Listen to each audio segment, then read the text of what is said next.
बड़ा आजकल लोग कौन नहीं बुझा पड़े कुछ टूटबो केले नहीं लसक गेले बुढ़िया जगी तो ई बुढ़िया जब गिरे छै त गाड़ी गिरे खराब छै बुढ़िया तू अखन तक ई बात नहीं पहचान ली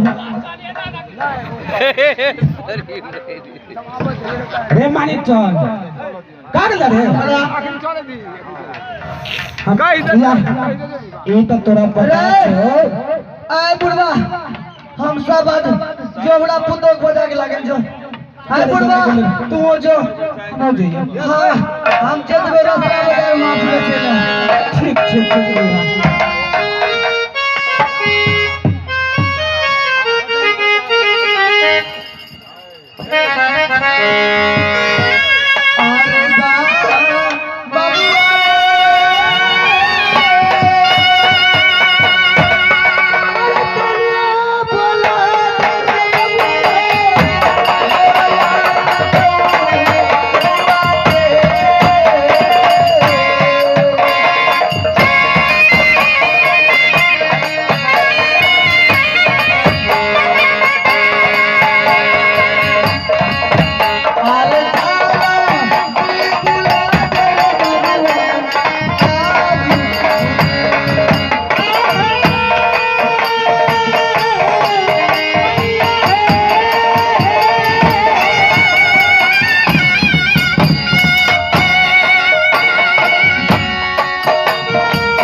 बुढ़वा छोड़ के भाग लखी वो नदरी फुड़का जाओ करे हाथ से पीवे और धानी सतवर्ती के घर कहवर के पास हम चले छे बहरा मैया द्वार चलिया आब गेले ठेकेदार साहब के बहिन के तरफ से 201 रुपया पुरस्कार मिलले ना भगवान बहुत भला करे जितने आप कुछ इधर उधर भी दान कर दे उसमें कल्याण है जय हो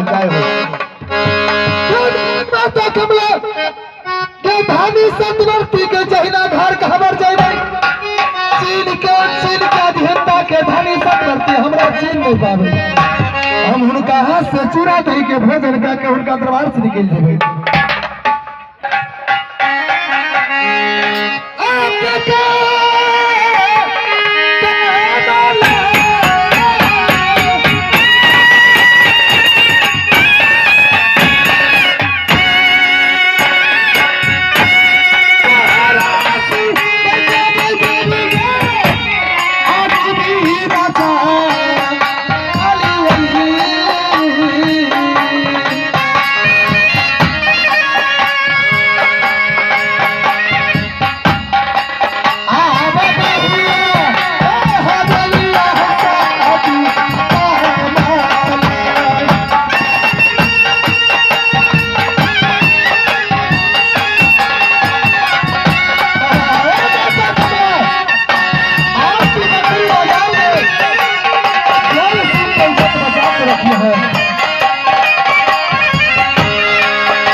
लियो आब गेलखिन राजकुमार के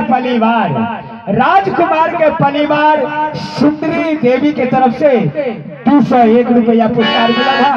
भगवान उनका भी बहुत अच्छे रखे जो हम लोग को मान करते हैं। अभी बता कि छुट्टी पाकर गाछ तर कोनो बात के दिक्कत नहीं भले मालिक जब तक हम छे तब तक कोई दिक्कत नहीं पहुंचा देवे। नहीं कोई तरह का दिक्कत नहीं, बीड़ी खैनी खाना पीना नाश्ता पानी सब कुछ हम पूरा करते हैं। आई कहते हाँ माँ बाप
दरबार में हाँ क्या हम छे हमर घर से तो हम नहीं रहबे तो के रहते।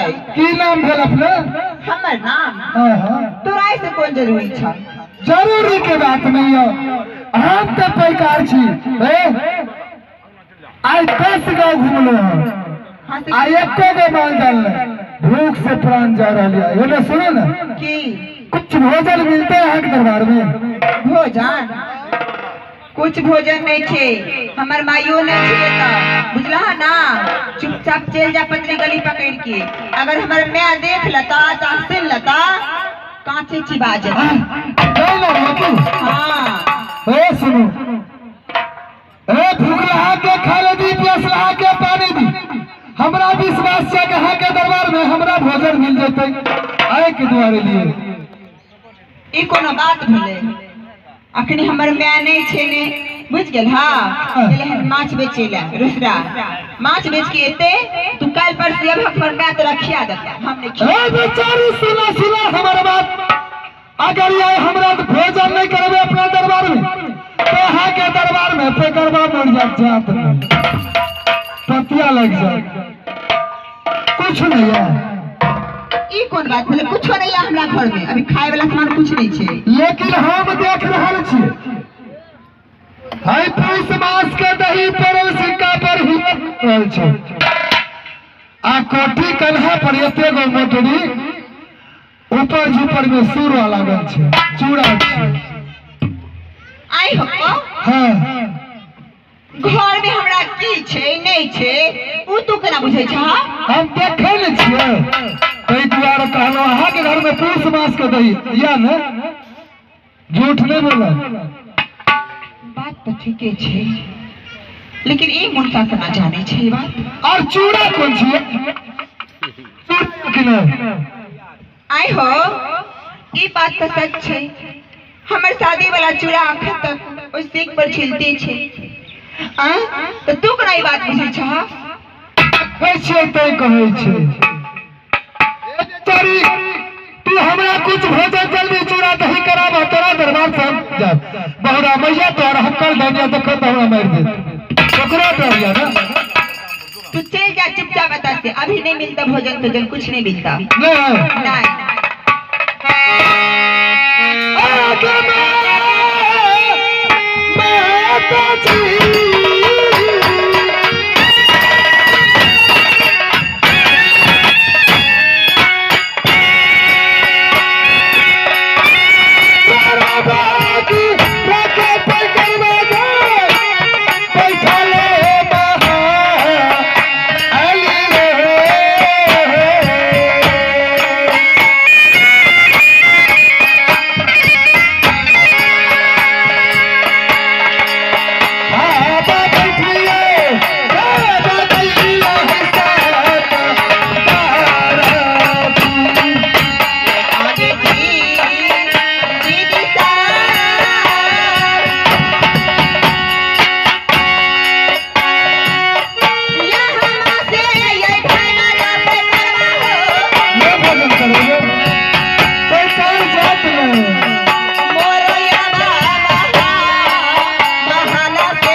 यहाँ से ज्यादा नहीं चाहे तोर में हमरा खेल किया जाए।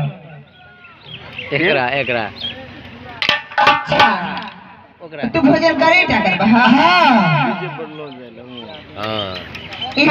दिमाग के भुकावे ल चले ले घर पर।